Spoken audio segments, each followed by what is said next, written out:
اعوذ باللہ من الشیطان الرجیم بسم اللہ الرحمن الرحیم یا ایہا الذین آمنوا اے وہ لوگو جو ایمان لائے ہو لا تقولوا راعنا تم لفظ راعنا نہ کہو وقولوا انظرنا اور انظرنا کہو واسمعوا اور سنو وللکافرین عذاب علیم اور کافروں کے لیے دردناک عذاب ہے ما یود الذین کفروا نہیں پسند کرتے وہ لوگ جو کافر ہیں من اہل الکتاب اہل کتاب میں سے ولا المشرکین اور نہ مشرکوں میں سے ان ینزل علیکم من خیر یہ کہ اتاری جائے تم پر کوئی بھلائی من ربکم تمہارے رب کی طرف سے واللہ یختص برحمتہ من یشاء اور اللہ تعالی خاص کرتا ہے اپنی رحمت کے ساتھ جس کو چاہتا ہے واللہ ذو الفضل العظیم اور اللہ تعالی بڑے فضل والا ہے ما ننسخ من آیت جو بھی منسوخ کرتے ہیں ہم کسی آیت کو او ننسها یا ہم اس کو مٹا دیتے ہیں نأتی بخیر منہا تو ہم اس سے بہتر لے آتے ہیں او مثلها یا اس جیسی لے آتے ہیں علم تعلم کیا آپ نہیں جانتے ان اللہ علی کل شیء قدیر کہ بے شک اللہ تعالی ہر چیز پر قادر ہے علم تعلم ان اللہ کہ آپ نہیں جانتے کہ بے شک اللہ تعالی لہو ملک السماوات والارض کہ اسی کے لیے ہے آسمان و زمین کی بادشاہت وما لکم من دون اللہ اور نہیں ہے تمہارے لیے اللہ تعالی کے سوا من ولی کوئی حمایتی ولا نصیر اور نہ کوئی مددگار ام تريدون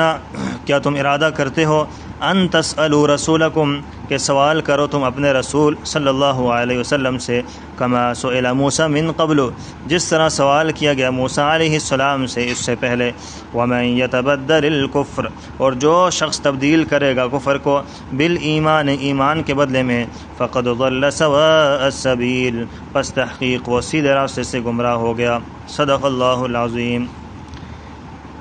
ان آیات کا ماقبل سے ربط بالکل واضح ہے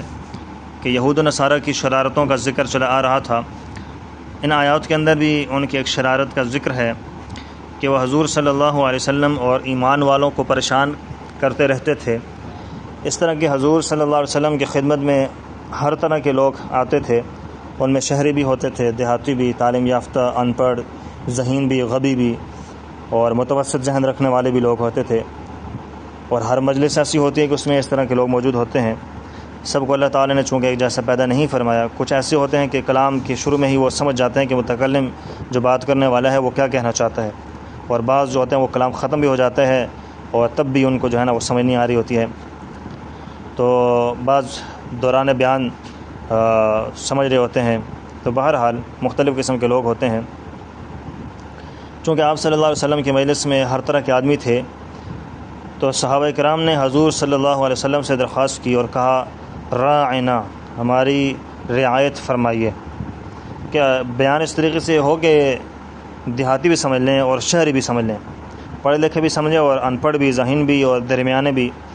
اور لفظ بھی صحیح تھا، یہ ایسا لفظ تھا کہ سب کو سمجھ میں آ رہا تھا راعنا،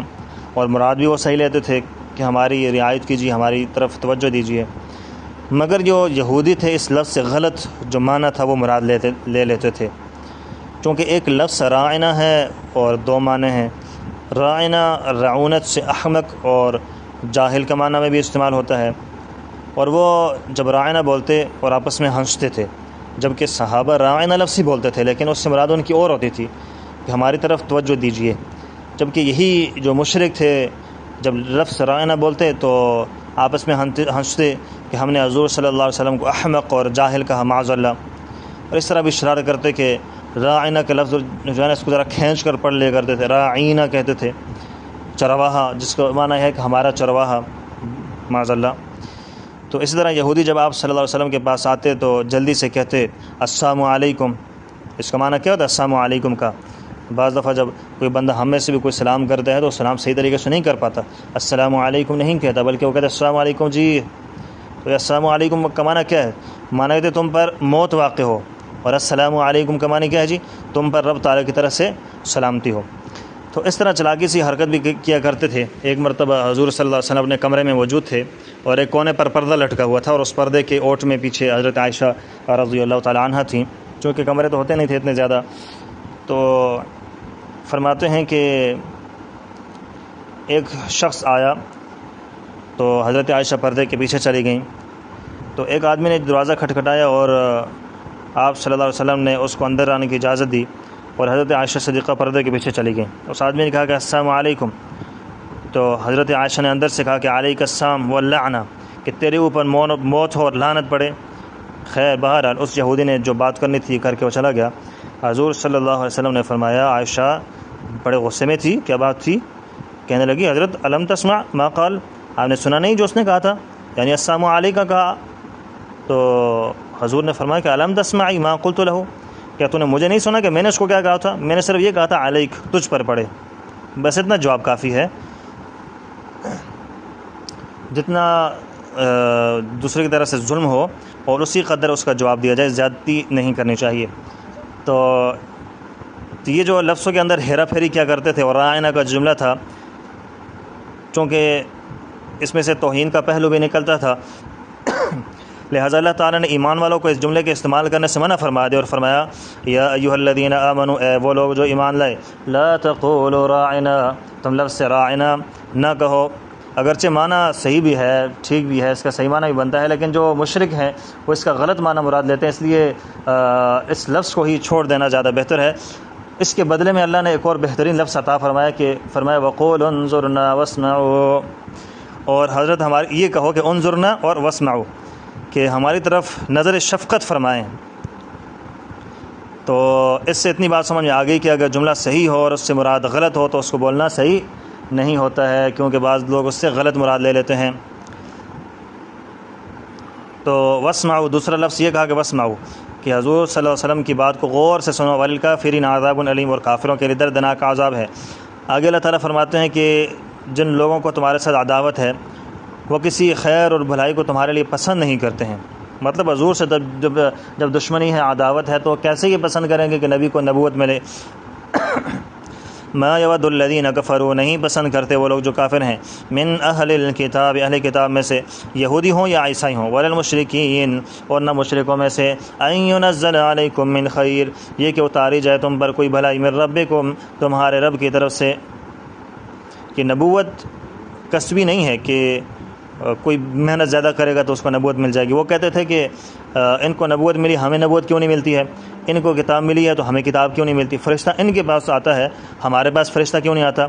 تو اللہ تعالیٰ نے اس کا مختصر سا یہ جواب دے دیا کہ واللہ یختص برحمتہ من یشاء، اللہ تعالیٰ خاص کرتا ہے اپنی رحمت کے ساتھ جس کو چاہتا ہے۔ اپنی مرضی سے نبوت کسی کو نہیں مل سکتی،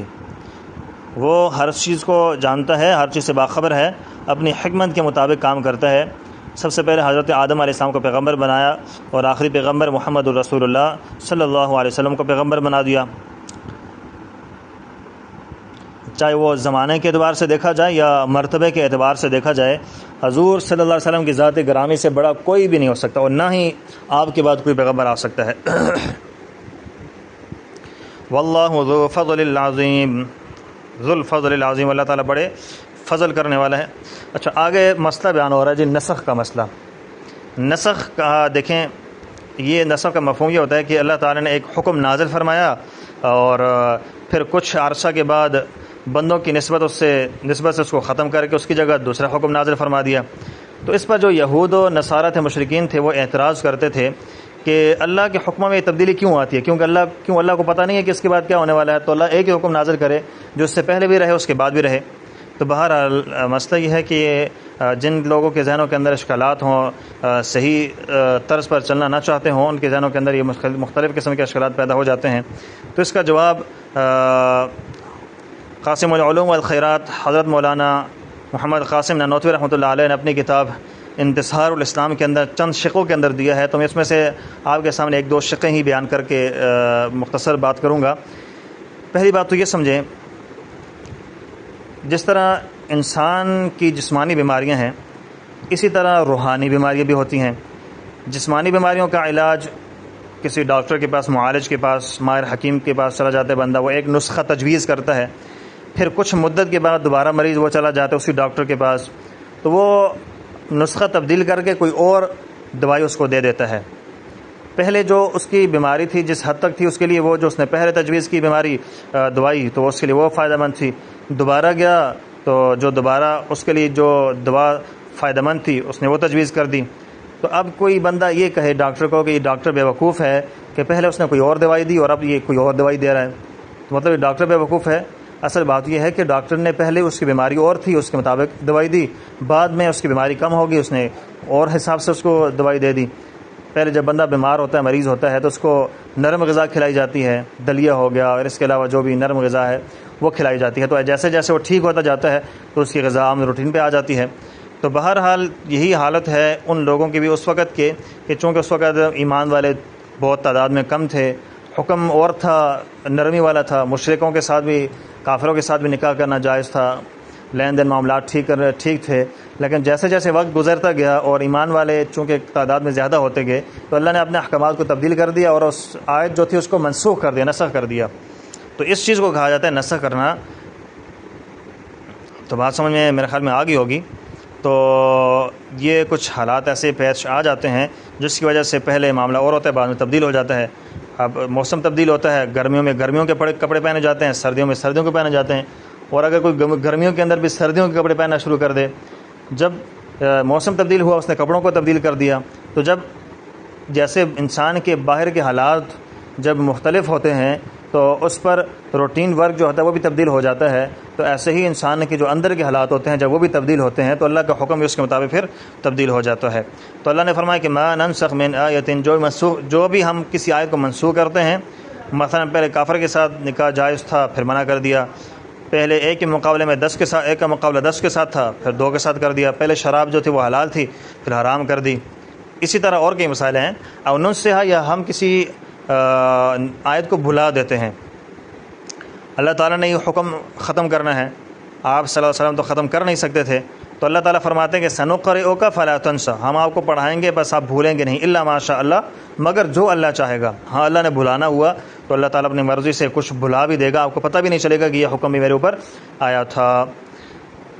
تو بہرحال نأتی بخیر منہا، اگرچہ وہ حکم منسوخ تو ہو چکا ہے، اعتراض کرنے والے انہوں نے اعتراض تو کر دیا، وہ حکم منسوخ تو ہو چکا ہے، اللہ نے فرمایا کہ نأتی بخیر منہا، ہم اس سے بہتر لے کر آ جاتے ہیں، او مثلہا، یا اس جیسا ہی کوئی دوسرا حکم ہم لے کر آ جاتے ہیں۔ 16 یا 17 مہینے مسجد اقصیٰ کی طرف رخ کر کے نماز پڑھی اور پھر حکم آ گیا کہ آپ جو ہے نا، اب بہتر حکم آ گیا کہ آپ جو ہے نا بیت اللہ کی طرف رخ کر کے نماز پڑھیں۔ بات واضح ہے۔ الم تعلم ان اللہ علی کل شیء قدیر، کیا آپ نہیں جانتے کہ بے شک اللہ تعالیٰ ہر چیز پر قادر ہے، جو چاہے جس طرح چاہے کر سکتا ہے، کسی کو امیر بنائے، کسی کو غریب بنائے، بادشاہ بنائے، گدھا بنائے، عزت دے، ذلت دے، سب کچھ کر سکتا ہے۔ الم تعلم ان اللہ لہ ملک السماوات والارض، کیا آپ نہیں جانتے کہ بے شک اللہ تعالیٰ کے لیے ہی ہے ملک آسمانوں کا، زمین کا، بادشاہت سب اس کے لیے ہے۔ وما لکم من دون اللہ من ولی ولا نصیر، اور نہیں ہے تمہارے لیے اللہ تعالیٰ کے سوا کوئی حمایتی کہ زبان سے کوئی حمایت کرے، ایسا نہیں ہوگا، نہ کوئی مددگار ہوگا کہ رب تعالیٰ کے گرفت سے کسی بندے کو بچا دے۔ ام تریدون، کیا تم ارادہ کرتے ہو، ان تسألوا رسولکم، کہ سوال کرو تم اپنے رسول سے، کما سئل موسیٰ من قبل، جس طرح سوال کیا گیا موسیٰ علیہ السلام سے اس سے پہلے، اور کہا لن نؤمن لک حتی نری اللہ جہرۃ، کہ موسیٰ علیہ السلام سے ان لوگوں نے یہ سوال کیا کہ ہم ہرگز اللہ پر ایمان نہیں لائیں گے جب تک کہ ہم اللہ کو اپنی کھلی آنکھوں سے دیکھ نہ لیں۔ تو بہرحال اپنی طرف سے انہوں نے بھی مطالبات پیش کرنا شروع کر دیے، یا ان کا ایک مطالبہ یہ بھی تھا کہ ان تأتی باللہ والملائکۃ قبیلا، کہ آپ صلی اللہ علیہ وسلم جو ہے نا رب تعالیٰ کو ہمارے سامنے لا کر کھڑا کر دیں اور اس کے پیچھے فرشتوں کی لائن لگی ہوئی ہو، تو اللہ تعالیٰ پھر یہ کہے کہ یہ میرا پیغمبر ہے اور یہ میرے فرشتے ہیں، چلے یہ فرشتے میری تائید کرو۔ تو بہرحال ان کے اپنے طرف سے مطالبات تھے۔ بہرحال اللہ نے فرمایا کہ جس طرح ان لوگوں نے سوال کیے تھے پیغمبر سے، اس طرح سے آپ سوال نہیں کرنا۔ وَمَن يَتَبَدَّلِ الْكُفْرَ بِالْإِيمَانِ، اور جو شخص تبدیل کرے گا کفر کو ایمان کے ساتھ، کہ ایمان کے بدلے کفر حاصل کر لے، فَقَدْ ضَلَّ سَوَاءَ السَّبِيلِ، بس تحقیق اور سیدھے راستے سے گمراہ ہو گیا۔ اللہ تعالیٰ گمراہی سے بھی اور گمراہ کرنے والوں سے بھی ہم سب کو بچائے اور محفوظ فرما دے۔